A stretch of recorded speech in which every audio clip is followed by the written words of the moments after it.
जवानी है तो रगों में उबलता खून रखो। अगर जिंदगी में कुछ पाना है तो सर पे जुनून रखो। नमस्कार दोस्तों, आज मैं आपके लिए एक कहानी लेके आया हूँ। कहानी का शीर्षक है दर्द तो सहना होगा।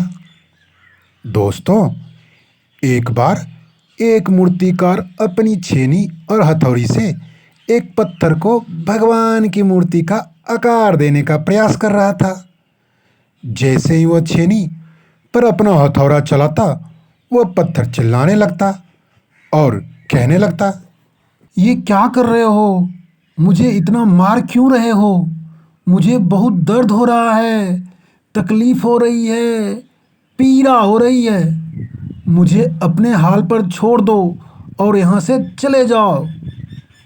मूर्तिकार ने उस पत्थर से कहा, मुझे बहुत अच्छे से पता है कि तुम्हें बहुत ज़्यादा दर्द हो रहा है, तकलीफ हो रही है और तुम बहुत ही पीड़ा में हो।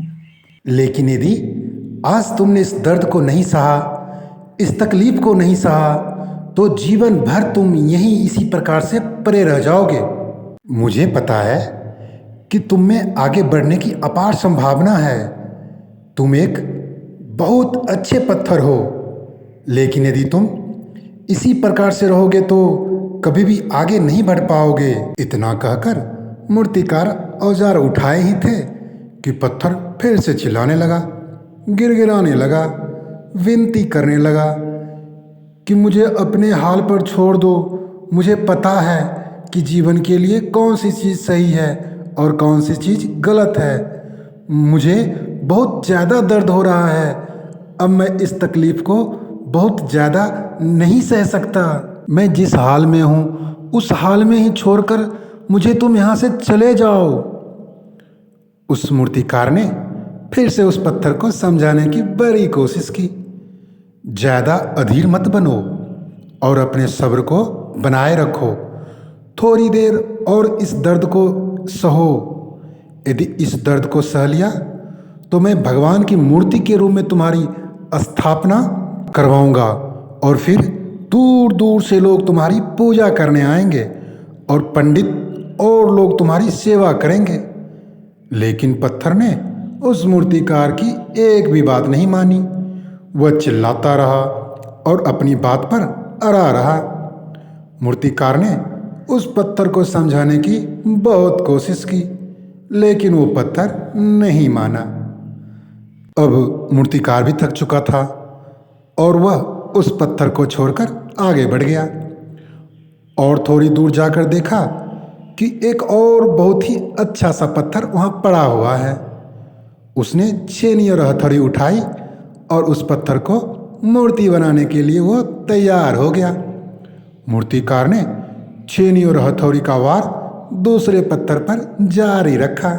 दूसरे पत्थर को भी दर्द हुआ, तकलीफ उसे भी हुई, लेकिन उस पत्थर ने बर्दाश्त कर लिया और देखते ही देखते थोड़े समय के बाद उस पत्थर ने भगवान की मूर्ति का रूप धारण कर लिया। थोड़े दिन बाद उस मूर्ति की एक मंदिर में स्थापना हो गई। धीरे धीरे करके लोग वहाँ पूजा पाठ करने आने लगे। लोगों की मन्नतें वहाँ से पूरी होने लगी और वह मंदिर बहुत ही ज़्यादा प्रसिद्ध हो गया। अब धीरे धीरे करके दूर दूर के गांव से लोग वहाँ पूजा पाठ करने आने लगे। फिर एक दिन एक और अच्छे पत्थर को उसी मंदिर में लाया गया और उसे एक कोने में रख दिया गया। अब लोग आते और उस पर नारियल फोड़ते। ये कोई और पत्थर नहीं बल्कि वही अच्छा पत्थर था जिसने दर्द को नहीं सहा था। अब वो पत्थर मन ही मन बहुत ज़्यादा पछता रहा था, दुखी हो रहा था और अपने आप से कह रहा था कि काश मैंने उस दिन उस दर्द को, उस तकलीफ़ को सह लिया होता तो आज लोग मेरी भी पूजा करते। मुझसे थोड़ी सी गलती हो गई जिसके कारण ये दिन देखना पड़ रहा है।